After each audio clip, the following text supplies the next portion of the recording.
2 Corinthiens, chapitre 9, versets 8 à 15. Et Dieu peut vous combler de toutes sortes de grâces, afin que, possédant toujours en toutes choses de quoi satisfaire à tous vos besoins, vous ayez encore en abondance pour toute bonne œuvre. Selon qu'il est écrit, il a fait des largesses, il a donné aux indigents, sa justice subsiste à jamais. Celui qui fournit de la semence aux semeurs et du pain pour sa nourriture, vous fournira et vous multipliera la semence et il augmentera les fruits de votre justice. Vous serez de la sorte enrichis à tous égards pour toute espèce de libéralité qui, par notre moyen, feront offrir à Dieu des actions de grâce. Car le secours de cette assistance, non seulement pour vos besoins des saints, mais il est encore une source abondante de nombreuses actions de grâce envers Dieu. En considération de ce secours dont ils font l'expérience, ils glorifient Dieu de votre obéissance dans la profession de l'évangile de Christ et de la libéralité de vos dons envers eux et envers tous. Ils prient pour vous parce qu'ils vous aiment à cause de la grâce éminente que Dieu vous a faite. Grâce soit rendue à Dieu pour son don ineffable. Ce texte de Corinthiens fait référence aux dons que les chrétiens doivent faire dans l'œuvre de Dieu. En fait, si on revient au verset 7, il est dit que chacun donne comme il a résolu en son cœur, sans tristesse ni contrainte, car Dieu aime celui qui donne avec joie. Donc ça, c'est vraiment quelque chose d'important qui est dit aux chrétiens, que chacun donne comme il a résolu en son cœur, sans tristesse ni contrainte. Quand on dit bien comme il a résolu en son cœur, c'est une manière de dire que le don n'est pas calé à une logique de dîme, où on dit, ok, c'est la dîme, c'est le dixième de tes revenus. Non, chacun donne comme il a résolu en son cœur, avec joie, sans aucune contrainte, et surtout sans tristesse. Et Dieu peut vous combler de toutes sortes de grâces, afin que possédant toujours en toutes choses de quoi satisfaire vos besoins, vous ayez encore en abondance pour toute bonne œuvre. Pour dire que lorsque vous donnez à Dieu, comme vous avez résolu en votre cœur, sans tristesse, sans contrainte, avec joie, Dieu peut vous combler. Et il peut vous combler de telle sorte que non seulement vous ayez de quoi satisfaire tous vos besoins partout, mais qu'en plus, après avoir eu largement de quoi satisfaire vos besoins, vous ayez encore suffisamment de reste pour toutes bonnes œuvres. Il y a des gens, lorsqu'ils ont satisfait tous leurs besoins, leur reste leur sert juste à amasser les richesses, leur sert juste à accumuler, pas aux bonnes œuvres. Ces gens-là accumulent surtout pour les voleurs, pour les bandits, pour les malheurs et pour plein d'autres. Oui. Parce que lorsque Dieu vous en a donné suffisamment pour satisfaire largement au-dessus de vos besoins, pensez aux bonnes œuvres. Et les bonnes œuvres, ce n'est pas seulement votre pasteur, ce n'est pas seulement votre prêtre. Pensez aux veuves, pensez aux orphelins, pensez aux pauvres. La Bible dit que celui qui donne aux pauvres prête à l'Éternel, qui lui rendra au double. C'est ça.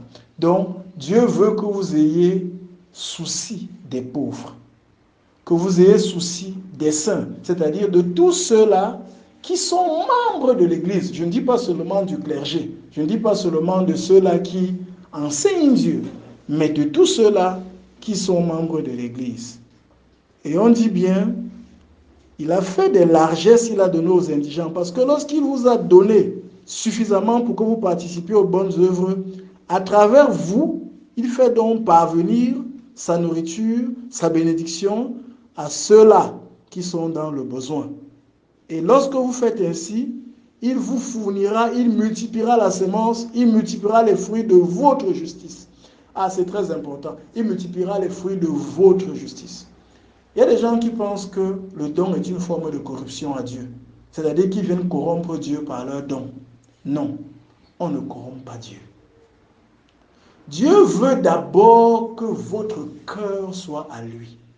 La première chose qu'il attend de vous, c'est votre cœur.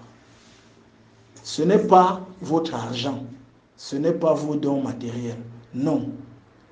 Cherchez premièrement le royaume et la justice de Dieu. Souvenez-vous de cela. C'est ce que Dieu attend d'abord de vous. Donc, votre justice, Dieu la voit et il récompense. Mais si vous allez pour brimer, pour tordre le droit de quelqu'un, pour lui refuser son droit, prendre son argent, ne pas payer vos prestataires, ne pas payer vos employés, parce que vous dites que c'est pour venir donner l'argent à Dieu, non. Dieu n'a pas besoin de ce genre de don. Dieu ne veut même pas ce genre de don. Mettez-vous dans la justice. Dieu vous fournit en abondance. Prenez une partie de cette abondance pour toutes sortes de libéralité, d'actions de grâce, de bonnes œuvres, pour le secours qui permet de pouvoir aux besoins des saints, mais aussi à diverses autres choses. Et à partir de là, vous aurez en retour beaucoup de prières pour vous. Beaucoup de prières, parce que tous ceux à qui vous faites des dons là, en général, ils vous font des bénédictions, ils vous font des prières. Et en dehors de ça, même Dieu lui-même voit. Dieu voit et Dieu sait vous récompenser. Ne donnez pas seulement aux riches qui lui aussi peut vous donner en retour. Comme Jésus-Christ avait dit, donnez sans rien attendre en retour. Donnez à celui-là qui ne peut rien vous donner en retour.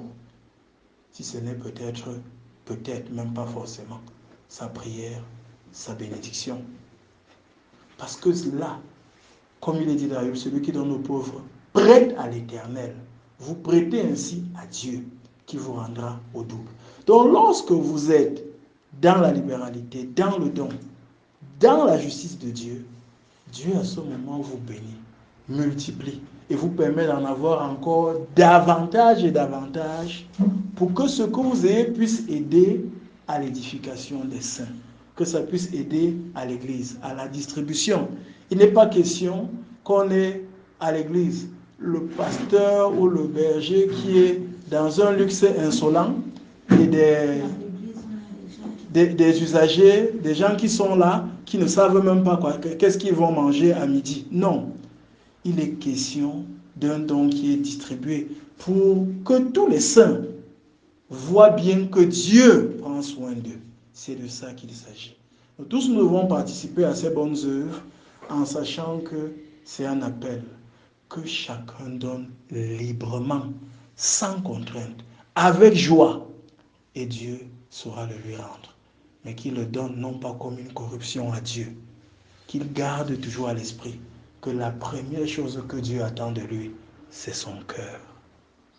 Et le don vient comme une forme d'expression de ce don de cœur, de l'amour du prochain.